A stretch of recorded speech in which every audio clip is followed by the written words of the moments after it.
अस्सलाम वालेकुम, welcome back to my channel. आज हमने एक्सरसाइज 2C का क्वेश्चन नंबर 7 करना है। ठीक है, तो देखते हैं इसके बाद कौन सा क्वेश्चन करेंगे हम इंशाल्लाह इन 3 क्वेश्चंस में से। ठीक है, मैंने आपको पहले भी कहा था कि हमने 8, 9 और 10 में से जस्ट एक क्वेश्चन सोल्व करना है।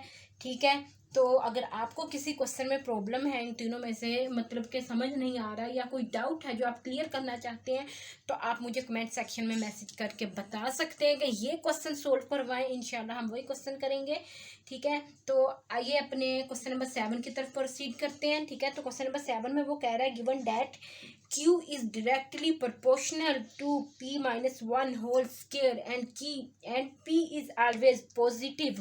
उन्होंने कहा कि जो P है हमेशा पॉजिटिव होता है। मैंने आपको बात पहले भी बताई है, जो चीज़ जो वैल्यू या जो वेरिएबल या जो कोफिशिएंट कुछ भी ले लें या कांस्टेंट क्यों ना हो, वो अगर पावर 2 में है, अगर उसकी पावर 2 है, अगर वो स्क्वायर में है, ठीक है, तो वो हमेशा पॉजिटिव होता है। ठीक है, तो find the value of P. P की वैल्यू हमने फाइंड करनी है when Q is equal to 80 and Q is equal to 20 when P is equal to 3। अच्छा जी, तो यहाँ पे उन्होंने क्वेश्चन को ना थोड़ा सा आगे पीछे कर दिया है। ठीक है, हमने ऊपर जो क्वेश्चन पढ़ा था या पहले जो क्वेश्चन पढ़ते आ रहे हैं, उसने कहा कि इफ़ ये दो वैल्यूज दे के उसके ये दोनों वैल्यूज इकट्ठी देने का मकसद ये होता है कि हमने के की वैल्यू फाइंड करनी है। लेकिन इस क्वेश्चन में उन्होंने ये जो वैल्यू इतनी सी जो लाइन है, सेंटेंस है, इतना सा उन्होंने पहले दे दिया है, और इफ़ वाली स्टेटमेंट जो है जिसमें हम के की वैल्यू फाइंड करते हैं वो स्टेटमेंट बाद में दी है, सिर्फ इस वजह से ताकि स्टूडेंट्स को थोड़ा सा कंफ्यूज कर सकें, और कुछ भी नहीं है। ठीक है, थोड़ा सा ध्यान से देखा करें, ठीक है, तो समझ आ जाती है। तो अपने क्वेश्चन की तरफ चलते हैं। क्वेश्चन में वो कह रहा है कि जो Q है वो डायरेक्टली प्रोपोर्शनल है। सबसे पहले हम गिवन डैट लिख लेते हैं। ये जो स्टेटमेंट है हमें गिवन है, जो क्या है, Q जो है वो डायरेक्टली प्रोपोर्शनल है P-1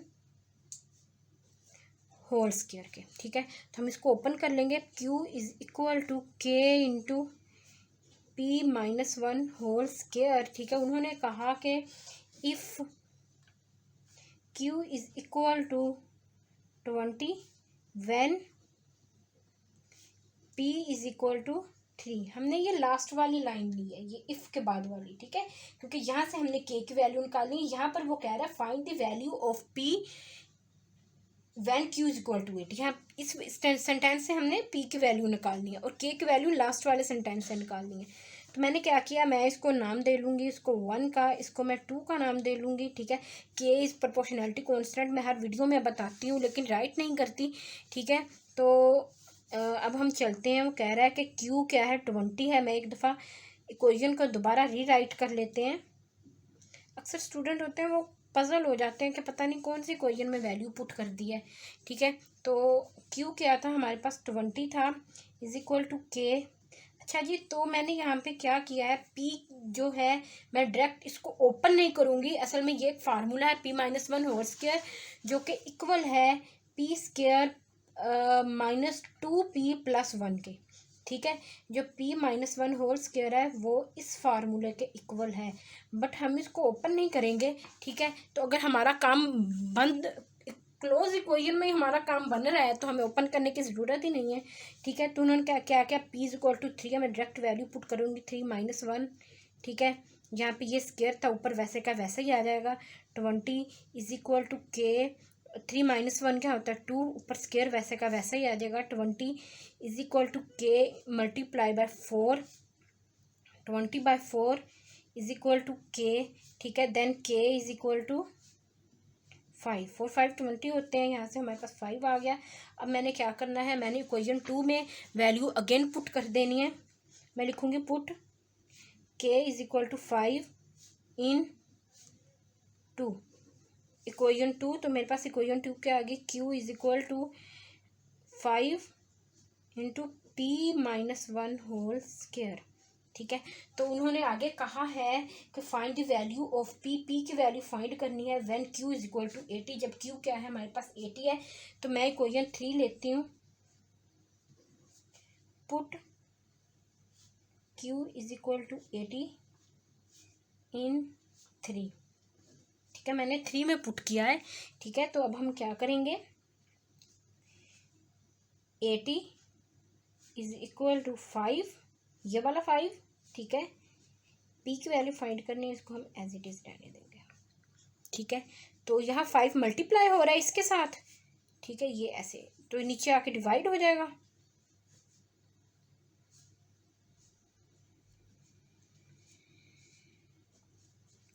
अब हम 80 को डिवाइड करेंगे पहले 5 पे। 5 2 ज़ा 10 होते हैं, बट हम 5 1 5 ले लेंगे। 3 आंसर क्या आया, 16 is equal to P minus 1 square. जी, तो अब हम क्या करेंगे, by taking square root. Square root हम क्यों ले रहे हैं,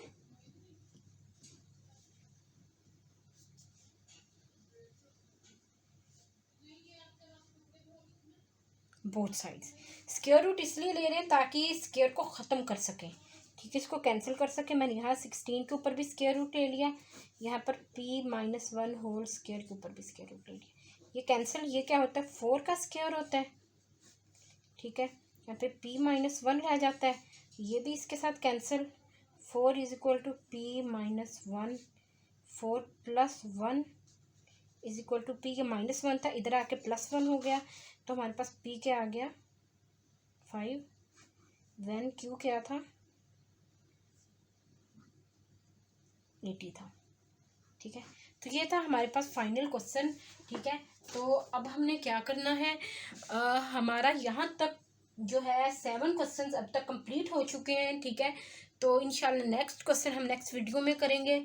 तो आपने क्या करना है, इस क्वेश्चन को एक दफ़ा दोबारा देख लेते हैं ताकि कोई प्रॉब्लम ना हो। देख लें दोबारा से, हमने क्या लिया, हमें इक्वेशन में गिवन था कि Q डायरेक्टली प्रोपोर्शनल है P माइनस 1 होल स्क्वायर के, हमने वही लिया। Q को डायरेक्टली प्रोपोर्शनल का P माइनस 1 होल स्क्वायर के। उन्होंने कहा कि if Q is equal to 20 one P is equal to 3, हमने ये वैल्यूज़ पुट करके K की वैल्यू निकाल ली। उसके बाद K की वैल्यू को अगेन हमने इक्वेशन 2 में पुट किया ताकि हम इक्वेशन 3 को बना सकें। ठीक है, इक्वेशन 3 आ गई हमारे पास यहाँ पर। उसके बाद उन्होंने कहा था कि find the value of P when Q is equal to 80। अगर Q 80 है तो P की वैल्यू निकाल लें। तो हमने यहाँ पे इस तरीके से P की वैल्यू निकाल ली, 5 इधर आके डिवाइड हो गया। K की वैल्यू यहाँ 5 थी, 16 आ गया जब 80 को 5 पे डिवाइड किया। ठीक है, तो उसके बाद क्या किया, हमने बोथ साइड पे स्क्वायर रूट ले लिया। 4 का स्क्वायर होता है वो कैंसिल हो गया स्क्वायर रूट से, ये स्क्वायर रूट से कैंसिल हो गया। माइनस 1 इधर आके प्लस 1, तो P क्या आ गया, 5 आ गया।